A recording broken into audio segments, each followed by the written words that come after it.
ಅಂದ್ರೆ ಮ್ಯಾಮ್ ಈಗ ಯಶ್ ಸರ್ ಬಗ್ಗೆ ಕೇಳಿದಾಗೆಲ್ಲ ನೀವು ಇದೇ ತರ ಕಾರವಾಗಿ ಉತ್ತರ ಕೊಡ್ತೀರಾ, ಮಗ ಮಗನೇ ಸಿನಿಮಾ ಸಿನಿಮಾ ಬೇರೆ ಅಂತ.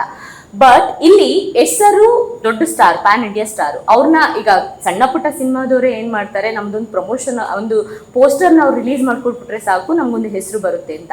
ನೀವು ಮಗ ಆಗಿದ್ರು ಕೂಡ ಅವ್ರನ್ನ ಎಂಟರ್ಟೈನ್, ಅದೇ ಪುಷ್ಪಮ್ಮನ ಸ್ಪೆಷಾಲಿಟಿ. ನಿಮ್ಮ ಐಡೆಂಟಿಟಿ ಉಳಿಸ್ಕೊಳ್ಳೋದಕ್ಕೋಸ್ಕರ ಅಲ್ಲಮ್ಮ, ಪುಷ್ಪಮ್ಮಂದು ಅದೇ ಥರ ಸ್ಪೆಷಲ್ ಗುಣ. ಏನೇ ಮಾಡಬೇಕಾದ್ರೂ ಯಾರು ಸಪೋರ್ಟು ತಗೊಳ್ಳಲ್ಲ. ಹೊರಟಿದೆಯಾ ನೀನು ಮಾಡ್ತೀಯಾ ಮಾಡು, ಆಮೇಲೆ ಕರ್ಕೊಂಡು ಬಂದು ನಿಲ್ಲಿಸಿ ಪಿಕ್ಚರ್ ಗೆಲ್ಲಿಸ್ಕೋಬೇಕು ಅಂದರೆ 2 ನಿಮಿಷದ ಕೆಲಸ. ಅದರಲ್ಲಿ ಕ್ವಾಲಿಟಿ ಇಲ್ಲ ಅಂದರೆ ಅಷ್ಟೇ ಯಶನ್ನು ಬೈತಾರ ಜನ. ಇವ್ರಿಗೆ ಬೇಕಿತ್ತ ಇವ್ರ ಅಮ್ಮಂಗೆ ನಮ್ಮ ಬಾಸ್ ಕರ್ಕೊಬಂದು ಇಂಥ ಕಚಡ ಪಿಕ್ಚರ್ ಮಾಡೋರೆ ಅಂತ ಬೈತಾರ. ಅದು ಬೇಕಾ? ನನ್ನ ಮಗನ ಹೆಸ್ರು ಹಾಳು ಮಾಡಬೇಕಾ, ನನ್ನ ಸೊಸೆ ಹೆಸ್ರು ಹಾಳು ಮಾಡಬೇಕಾ? ಅದು ಇಷ್ಟ ಇಲ್ಲ, ಅಷ್ಟೇ ಸಿಂಪಲ್. ಆಮೇಲೆ ನಾನು ಯಾವತ್ತೂ ನಮ್ಮ ಇದ್ದಾನೆ ಅಂತ, ಅವನು ನಮ್ಮ ಅಮ್ಮ ಇದ್ದಾರೆ ಅಂತ ಏನೂ ಮಾಡಲ್ಲ ಆಯಿತಾ. ಅಮ್ಮ ಆಗಿರ್ತಾರೆ, ಕೆಲಸದ ವಿಷಯದಲ್ಲಿ ಅಮ್ಮನ ಇನ್ವಾಲ್ವ್ ಮಾಡ್ಕೊಳ್ಳಲ್ಲ ಅವನು ಇಷ್ಟು ದೊಡ್ಡ ಪಿಕ್ಚರ್ ಮಾಡ್ತಾವನಲ್ಲಮ್ಮ, ಅವ್ನು ಏನು ಮಾಡ್ತಾವನೆ ಅಂತ ನಾನು ಕೇಳಿಲ್ಲ, ಅವನು ಹೇಳಿಲ್ಲ, ಅವ್ನು ಮಾಡ್ತಾನೆ. ಆಮೇಲೆ ಅನುಮಾನ ಇದ್ದು ಡೌಟ್ ಪಡೋರಾದರೆ ಹೋಗಿ ಕೇಳ್ತಾ ಇರ್ತಾರೆ. ಎಲೆಕ್ಷನ್ನಿಗೆ ನಿಂತನಲ್ಲ, ಅವಾಗ ಎಷ್ಟು ಫೋನ್ ಬಂತು ನನಗೆ, ಅಯ್ಯೋ ನಿಮ್ಮ ಮಗನಿಗೆ ಯಾಕೆ ಬೇಕು, ನಿಮ್ಮ ಮಗನಿಗೆ ಯಾಕೆ ಬೇಕು ನಿಮ್ಮ.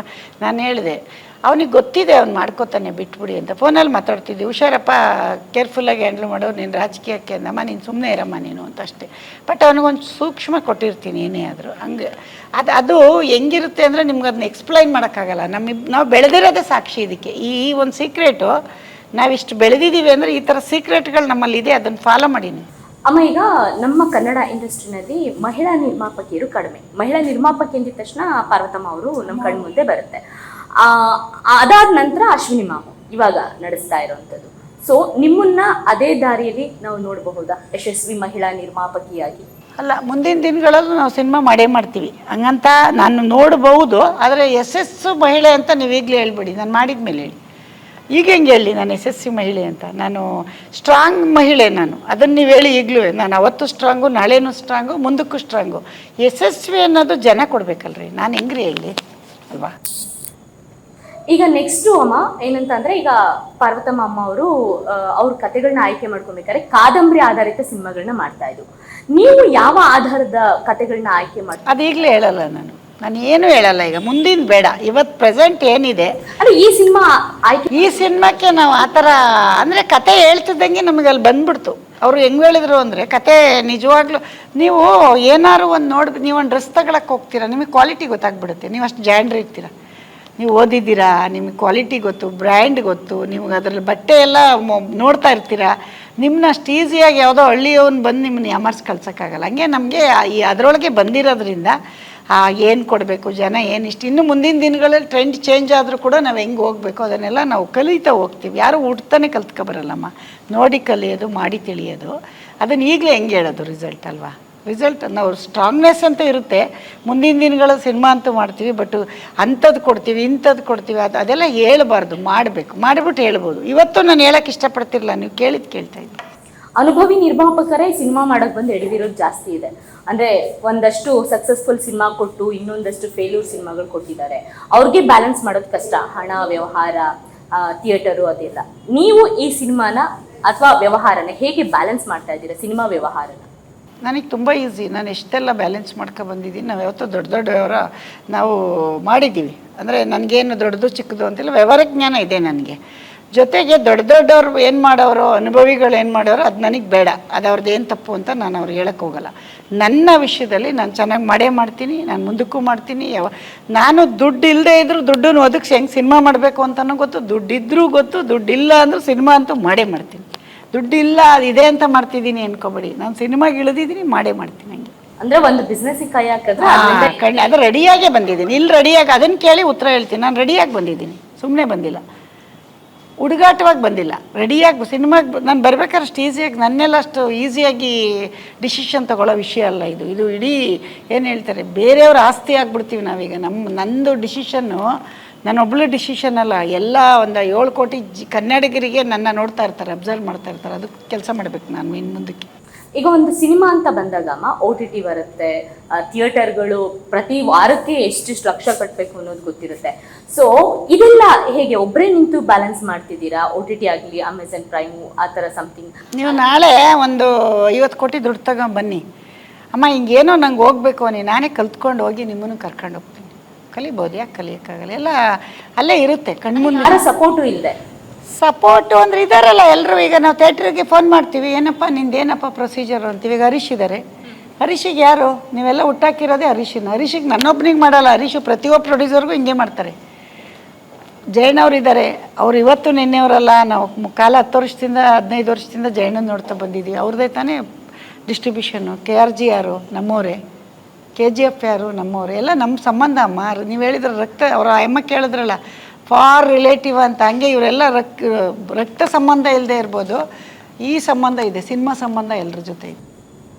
ಹೇಗೆ ಸರ್, ಈಗ ಅಮ್ಮನ ನಾವು ನೋಡೋದೇ ಬೇರೆ, ಪ್ರಮೋಷನ್ ಟೈಮಿಗೆ ಬಂದಾಗ ಅವ್ರ ಮಾತುಗಳು ಒಂದು ಸ್ವಲ್ಪ ಇನ್ಸ್ಪಿರೇಷನ್ ಆಗುತ್ತೆ. ಸೊ ನೀವು ಸಿನಿಮಾ ಶುರು ಮಾಡಿದಾಗಲಿಂದ ಕೊತ್ತಲವಾಡಿ ಎಂಡ್ವರೆಗೂ ಹೇಗೆ ಅವ್ರನ್ನ ಸಂಭಾಳಿಸಿದ್ರಿ, ಅಥವಾ ಅವ್ರು ಹೇಗೆ ನಿಮಗೆ ಸಪೋರ್ಟಿವ್ ಆಗಿದ್ದರು? ಒಂದೇ ವರ್ಡ್ ಹೇಳ್ಬೇಕು ಅಂದರೆ ಧೈರ್ಯ, ಶಕ್ತಿ, ಈ ಎರಡೇ ಮೇಡಮ್. ಅವ್ರು ಕೊಟ್ಟಂಥ ಧೈರ್ಯ, ನಾನು ಇದ್ದೀನಿ ಹೋಗಪ್ಪ ಏನಾದರೂ ನೀನು ಮಾಡುವಂಥ ಆ ಶಕ್ತಿ, ಆ ಎರಡೇ ನನಗೆ ಇಲ್ಲಿಗೆ ತಗೊಬಂದು ಕೂರಿಸಿದೆ ಮೇಡಮ್. ಈಗ ಸಿನಿಮಾ ಸಕ್ಸಸ್ ಮಾಡುವಂಥದ್ದು ನಿಮ್ಮ ಮೇಲೆ ಜವಾಬ್ದಾರಿ ಅಲ್ಲ, ಜವಾಬ್ದಾರಿ ಏನು ಕೊಡಲ್ಲ ಹಂಗಂತ ಎಲ್ಲರೂ ತೊಗೊಂಡಿದ್ದೀವಲ್ಲ, ಅವರೊಬ್ಬರಿಗೆ ಬಿಟ್ಟಿಲ್ಲ. ಅವ್ರು ಕೆಲಸ ಮಾಡಿದ್ದಾರೆ, ಜೊತೆಲಿ ಅವರು ಇದ್ದಾರೆ, ನಾನು ಇದ್ದೀನಿ, ನಮ್ಮ ಹೀರೋಯಿನು ಬಂದಿದ್ದಾರೆ, ನಮ್ಮ ಟೀಮ್ ವರ್ಕ್. ಅದು ಕೆಲಸ ಮಾಡಿರೋದು ಟೀಮ್ ವರ್ಕಲ್ಲೇ ಮಾಡಿದ್ದೀವಿ, ಹಂಗಂತ ಅವ್ರ ಮೇಲೆ ನಾವು ಬ್ಲೇಮ್ ಮಾಡಲ್ಲ.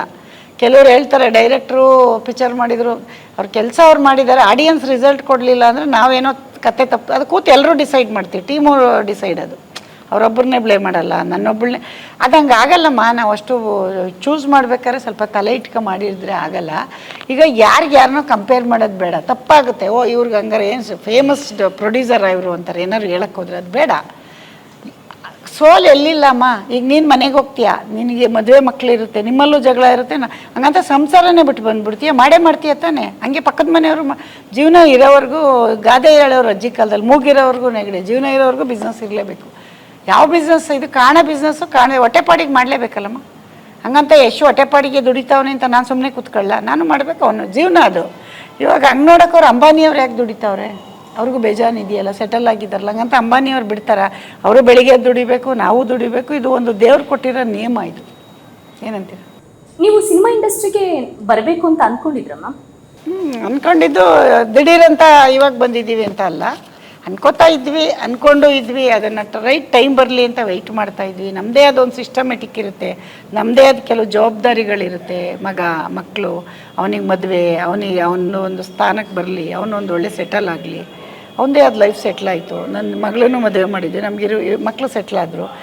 ಈಗ ಒಂದು ಸಣ್ಣದಾಗಿ ಏನೋ ಒಂದು ಸಣ್ಣದಾಗಿ ಮಾಡೋಣ ಅನ್ನೋ ಒಂದು ಇದಕ್ಕೆ ಬಂದಿದ್ವಿ ಅಷ್ಟೇ. ಸಿನಿಮಾ ಇಂಡಸ್ಟ್ರಿ ಗೀಳಲ್ಲ ಇದು. ನಾವು ಇಲ್ಲೇ ತಿಂದು, ಇಲ್ಲೇ ಊಟ ಮಾಡಿ, ಇಲ್ಲೇ ಕಲ್ತಿರೋದ್ರಿಂದ ಇಲ್ಲೇ ಮಾಡೋಣ ಅಂತ. ಇದು ಸಿನಿಮಾ ಗೀಳು, ಪ್ರಚಾರದ ಗೀಳು ಅಥವಾ ಹೆಸರು ಅದೆಲ್ಲ ಇಲ್ಲ. ನನಗೆ ಫಸ್ಟ್ ಆಗದೆ ಇರೋದು ಅಂದರೆ ಪ್ರಚಾರ ಬೇಡ. ನನಗೆ ಹೊರಗಡೆ ಹೋಗಿ ಜನ ಪರಿಚಯ, ನನಗೆ ಹಂಗೆ ನೋಡೋಕೆ ಹೋದರೆ ನಾನು ಎಷ್ಟು ಜೊತೆ ಒಂದು ದಿನ ಒಂದು ಸೆಟ್ಗೆ ಹೋಗಿಲ್ಲ, ಒಂದು ಮದುವೆಗೆ ಹೋಗಿಲ್ಲ, ಒಂದು ಪ್ರಚಾರ ತಗೊಂಡಿಲ್ಲ. ಏನೋ ಬರ್ತಡೇ ಮದುವೆಯಲ್ಲಿ ಅಷ್ಟೇ ನನ್ನ ಫೋಟೋ ನೋಡಿರ್ತೀರ ನೀವು, ಎಲ್ಲೂ ಮಾತು ಕೇಳಿಲ್ಲ. ಅದಕ್ಕೆ ನಿಮ್ಗೆ ಹಂಗೆ ಅನ್ಸಿರೋದು.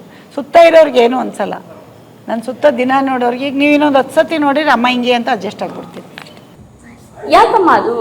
ಯಾಕಂದ್ರೆ ಹೆಸರು ಅಷ್ಟು ದೊಡ್ಡ ಸ್ಟಾರ್ ಆದ್ರು, ಹೌದು ನಾವು ಸುಮಾರು ಸರಿ ಅನ್ಕೋತಿದ್ವಿ ಬರ್ಡೇಗಳಲ್ಲಿ ಹೆಚ್ಚು ಕಾಣಿಸಲ್ಲ, ಫೋಟೋ ಹೆಚ್ಚು ಜೊತೆಲಿ ಕಾಣಿಸಲ್ಲ. ಏನಾದ್ರು ಅಲ್ಲಿ ತೋಟದ ಮನೆ ಏನಾದ್ರು ಹೋದ್ರೆ ಅಲ್ಲಿ ಏನಾದ್ರು ಒಂದಷ್ಟು ಫೋಟೋಸ್ಗಳು ಅಷ್ಟೇ ನಮಗೆ ಕಾಣಿಸ್ತದೆ. ಹೌದು, ಯಾಕೆ ಆ ಥರ ನೀವು? ಅಲ್ಲ, ಅದಕ್ಕೆ ಅವಶ್ಯಕತೆ ಇರಲಿಲ್ವಲ್ಲ ಬಾ. ಇವತ್ತು ನಾನು ಇಂಟರ್ವ್ಯೂಗೆ ಬರಲೇಬೇಕು, ನನ್ನ ಸಿನಿಮಾ, ನಾನು ನಮ್ಮ ಹೀರೋಯಿನ್ ಜೊತೆ ಮಾತಾಡಿಸ್ಕೊಂಡು ನಿಮ್ಮನ್ನೆಲ್ಲ ಮಾತಾಡಿಸ್ಬೇಕು, ಪ್ರೊಡ್ಯೂಸರು. ಆಮೇಲೆ ನನ್ನದೇ ಆದ ಕೆಲವು ವಿಷಯಗಳನ್ನ ಪ್ರೊಡ್ಯೂಸರ್ ಹಂಚೋಕ್ಕಾಗಲ್ಲ, ಬಂದಿದ್ದೀನಿ. ಅವತ್ತು ನನಗೇನು ಕೆಲಸ ಎಲ್ಲ ಅವನೇ ಮಾಡ್ಕೋತಾನಲ್ಲ. ಈಗ ನಾನೆಲ್ಲ ಮಾಡ್ಕೋತಿದ್ರೆ ಎಷ್ಟೇನು ಕೆಲಸ ಇಲ್ಲಿ? ಅವನು ಬಂದು ಕೂತ್ಕೊಳ್ಳೋದು, ನಾನು ಆ ಥರ ನಮ್ಮಲ್ಲಿ ಇಲ್ಲವೇ ಇಲ್ಲ.